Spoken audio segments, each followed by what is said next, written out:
तुम जैसे वो बेट जो वालिदा गुरूर छीन लेती है, हमारी बेटी खुशी है हमदा, मैं ये शहर की मैं उसको दिलवानी। उनके लिए लड़के का मान बचता है, कोई फख्र।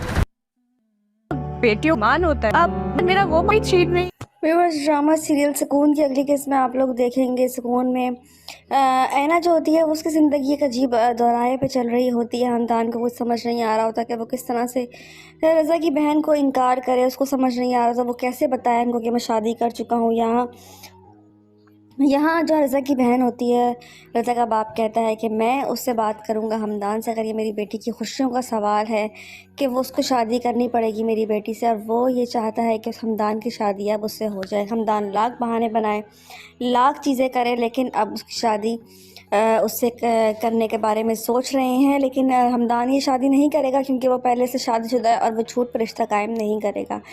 यहाँ आप दूसरी तरफ देखेंगे आयमा जो पढ़ना चाहती है, जो पढ़ाई की तरफ राग़िब है, वो चाहती है कि वो डॉक्टर बने, कामयाब लड़की बने, वो नहीं चाहती इस तरह से रहना। इसीलिए वो उसका शौहर जो है ऐसे घर भी छोड़ देता है क्योंकि वो बताए बगैर भी पेपर देने जाती है। लेकिन घर वाले उसको वापस भिजवा देते हैं ये सोच के कि तुम्हारी ही गलती होगी और तुम अब इस घर में नहीं रह सकती, तुम्हें वापस जाना होगा। तो अपनी माँ से लड़ती है कि मुझे मेरी घर में तो रहने दे सुकून से, लेकिन उसकी माँ नहीं चाहती कि वो वहाँ पे भी रहे, इसलिए उसको घर से निकाल देती हैं और वो जाती है वापस। तो वो कहता है कि क्या हो गया, तुम्हारी माँ और तुम्हारे बाप ने तुम्हें एक दिन भी अपने घर में रखना ज़रूरी नहीं समझा और तुम्हें निकाल बाहर किया। तो वो कहती है कि तुम्हारे जैसा घटिया इंसान मैंने उन्होंने आज तक नहीं देखा, उनको क्या पता कि तुम किस कदर घटिया हो। यही वो उसको डांटता धमकाता है, जिस पे वो कहती है कि तुम कुछ भी कर लो लेकिन मैं तुम्हें कामयाब होकर दिखाऊंगी।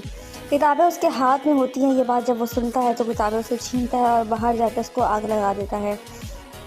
ये सारा मंजर उसकी माँ देख रही होती है, वो रो रही होती है, बिलख रही होती है। उसकी माँ शुक्र लगाकर ले जाती है, लेकिन वो फिर भी अपने मिशन से पीछे नहीं हटेगी और जिस मिशन पर वो गामजन है वही करेगी। लेकिन उस्मान भी एंड में जाकर सही हो जाएगा और किस तरीके से इनकी आपस में निभ जाएगी जब वो एक कामयाब डॉक्टर बन जाएगी। लेकिन वो कुछ बन के दिखाएगी अपने घर वालों को भी, अपने शौहर को भी, और ये सब लोग देखते रह जाएंगे। अब देखना ये है कि किस हद तक ये सब कुछ ठीक होगा। अपनी राय का इज़हार हमें कमेंट में करें। मज़ीद रिव्यूज़ के लिए